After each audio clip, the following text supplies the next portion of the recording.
Livia Solano, de OPA.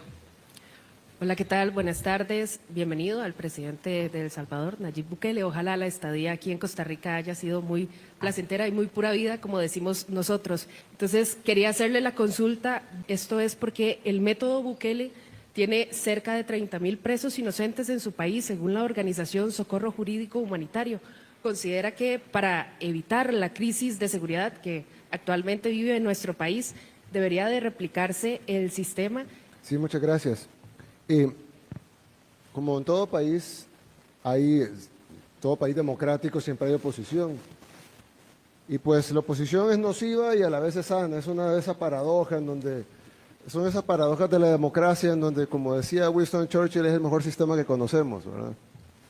Y entonces en El Salvador tenemos oposición. Esa ONG que usted menciona es una ONG formada por exmiembros del FMLN. Ellos mismos lo dicen, sino que además fueron gobierno 10 años. Fue la década más sangrienta que vivió nuestro país. Llegamos a tener en el gobierno de ellos, de los miembros de Socorro Jurídico, de los que conforman la Junta Directiva de Socorro Jurídico, en su gobierno llegamos a tener 103 homicidios por cada 100.000 habitantes, que es la tasa de homicidios más alta de todo el mundo. En el gobierno de ellos también hubo una tregua con las pandillas, en donde esos videos que salen, donde los pandilleros tenían prostitutas, fiestas con luces de discoteca, drogas, transmitían sus fiestas por internet. Y ellos han inventado esta cifra de 30.000 inocentes, la cual yo les digo, bueno, obviamente en todo país del mundo no hay ninguna policía del mundo que sea perfecta. Y la razón de que no hay ninguna policía del mundo que sea perfecta, y cómo puedo afirmar eso, es porque en todo el mundo hay sistemas judiciales, y hay fiscales, y hay abogados defensores. Si las policías fueran perfectas y solo arrestaran 100% culpables, no habría necesidad de llevarlos a un juicio. Entonces es sabido que en El Salvador, como en Costa Rica, como en Francia, como en Alemania, como en Inglaterra, como en los Estados Unidos, hay inocentes capturados. Eso pasa en todos lados y parece un sistema judicial que los libera. Y me decía un reportero de la BBC, del Reino Unido, me decía, sí, pero sus cifras son mayores que las nuestras, en porcentaje, por supuesto. Y le digo, claro, porque el Reino Unido no ha sido la capital mundial de los homicidios, éramos nosotros. Y si éramos la capital mundial de los homicidios es porque teníamos el mayor número de homicidas. Y si teníamos el mayor número de homicidas, obviamente tendremos el mayor número de presos homicidas. Y si tenemos el mayor número de presos, pues obviamente habrá un porcentaje de personas inocentes que han sido liberadas en su gran mayoría, y hemos liberado 7.000 personas. Lo otro que es importante decir es que alguien dice, bueno, pero El Salvador ha metido a la cárcel al 1% de la población. Nosotros hemos liberado al 99% de la población que estaba en la cárcel, porque en El Salvador todos estaban en la cárcel. Para los que conocen salvadoreños o tienen familia en El Salvador o tienen amigos salvadoreños, o si no, pueden preguntarle a medios aliados, etcétera. Los salvadoreños estaban en la cárcel todos. No podían ir los niños a jugar, no podía alguien caminar por la calle, no podía ir un par de señoritas solas caminando por la calle, eso era impensable. Iban a ser violadas, les iban a arrancar la cabeza, iban a dejar las cabezas tiradas en un basurero. Entonces, nosotros no metimos preso al 1% de la población, nosotros liberamos al 99%. Obviamente, las operaciones no son perfectas y pues sin ninguna intención de dañar a una persona inocente, algunos inocentes pues obviamente fueron capturados de la misma manera que lo son en Francia, en Alemania, en Japón y en todos los países del mundo, y estamos liberándolos. Ya hemos liberado 8.000 personas y vamos a liberar el 100% de inocentes. Ahora, yo le decía a un embajador, no voy a decir de qué país, pero yo le decía a un embajador que me decía eso, dice, porque hay que acelerar las liberaciones de los inocentes. Y yo le digo, claro, embajador, pero ¿usted cree que un país que comete error al capturar culpables no va a cometer error al liberar inocentes? Porque el problema es que me dice, libéralos, pero si los liberamos se van a ir culpables, ellos van a ir a matar. Y yo le conté un caso en donde, yo le dije, le voy a contar un caso donde el Estado violó a una niña. Me dice, ¿cómo que el Estado violó a una niña? Sí, el Estado violó a una niña de 8 años y la mató.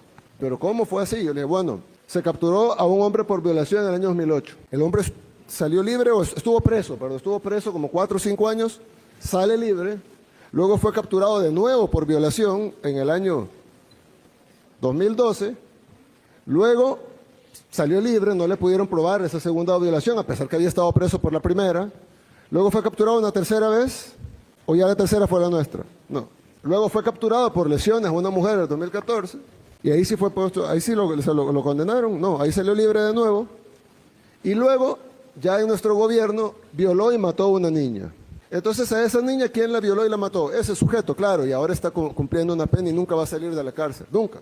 Pero a esa niña también la violó y la mató el Estado.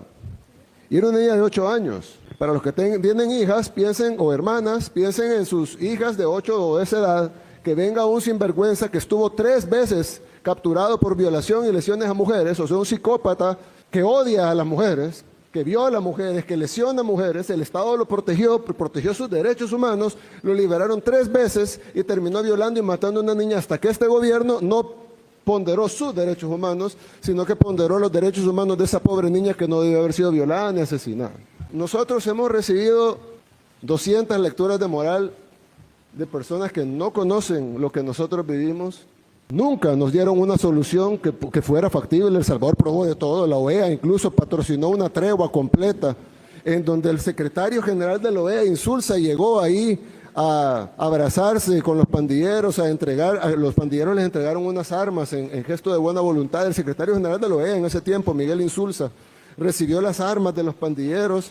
Llegaron incluso sacerdotes a bendecir la tregua, le lavaron los pies a los pandilleros para hacer de una manera farisea, algo que parece cristiano, pero no lo es, porque estoy seguro que Dios no quiere que se violen niñas y que se asesinen niñas de 8 años.